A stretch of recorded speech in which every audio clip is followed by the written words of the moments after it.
Mind's Eye Studio faces employee protest over community playtest event. Mind's Eye, the troubled action game from a Builder Rocket Boy, has found itself back in the spotlight. But this time, the controversy is now not about the game itself.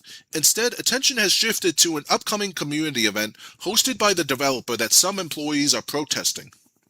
Builder Rocket Boy recently announced plans to bring a group of community members to its Edinburgh headquarters for an in-person playtest. The studio is reportedly covering the attendees' travel expenses, including flights to and from Scotland, as well as hotel accommodations, while also hosting a meet and greet with members of the development team. The event was intended to gather player feedback and allow fans to experience upcoming content firsthand. However, the decision had drawn criticisms from some current and former employees who argue that spending money on the event is difficult to justify following multiple rounds of layoffs at the studio. According to reports, Builder Rocket Boy has gone through several waves of job cuts over the past year, including a major round of layoffs in May that significantly reduced the size of the development team. Employees involved in the planned protest believe the company should be prioritizing support from remaining workers and those affected by the cuts rather than funding a promotional event. The protest is scheduled to take place outside Builder Rocket Boy's Edinburgh offices on July 11th. That's tomorrow from when I'm streaming this, coinciding with the community playtest. The event itself was announced through the studio's Discord community in June, where Builder Rocket Boy invited a small group of community members and confirmed that travel and accommodation costs would be covered. A post announcing the demonstration stated that company leadership was spending thousands on the playtest despite hundreds of layoffs, calling affected workers and supporters to join the protests and show solidarity. The Independent Workers' Union of Great Britain, which has previously been involved in disputes within the games industry, has also become involved with the situation. The union has criticized Builder Rocket Boy's approach to layoffs and questioned the decision to rely on fans for tasks that traditionally handled by paid development staff. In a statement shared online, the union accused the company of attempting to rebuild goodwill with players while employees continue to deal with the consequences of layoffs. It also claimed that community members are being asked to perform testing duties that would normally be handled by professional quality assurance teams. Builder Rocket Boy has not publicly responded to the planned protest or the criticism surrounding the event.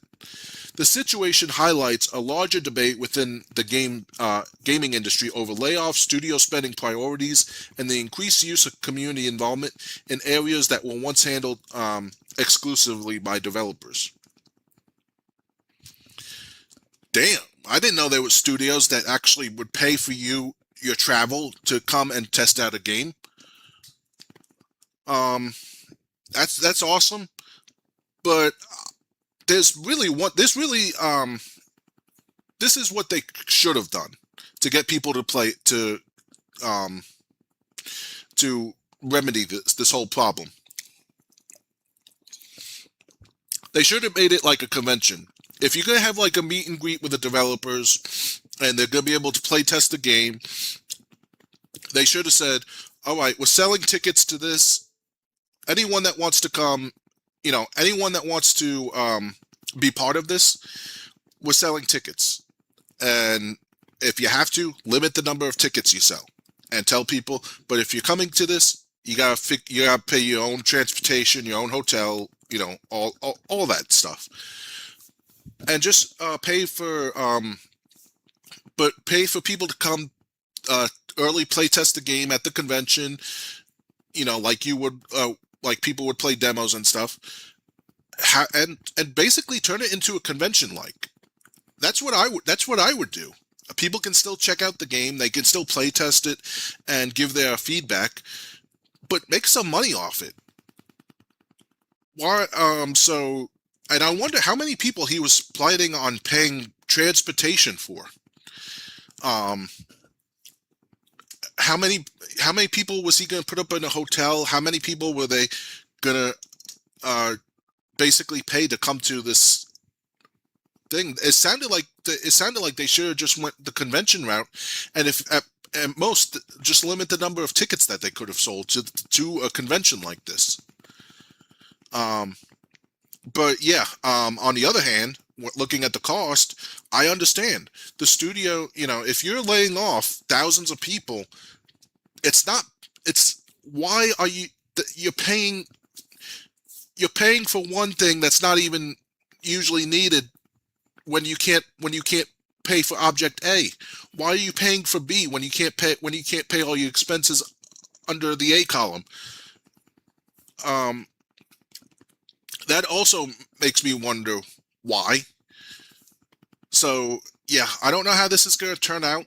Um, More ethically, I think it's wrong because, like they said, so many employees are getting the facing the brunt of layoffs, but they want to pay to bring a small community to play test the game. Now, I don't mind, and the thing is, if you really just want people to play test the game, make it so they can try it from their homes. Um, Getting community feedback is I think is valuable because you're gonna find stuff that the developers overlooked, whether they meant to overlook something or not. So I don't have any problem with bringing people in to play test it, but I don't think they should have their expenses paid to do it. And like I said, just you should have just made it a convention that fans could come to if they were really interested.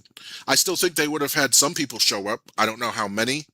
I don't know how many they were, and I don't know how many they were planning to bring or how many they could afford to bring. But I still think if that wasn't on the table, but people got to play test this new game, I still think some people would have shown up, and then they get to meet with the developers afterwards. Sounds like something that could have been a fun event if they treated it like a fan convention.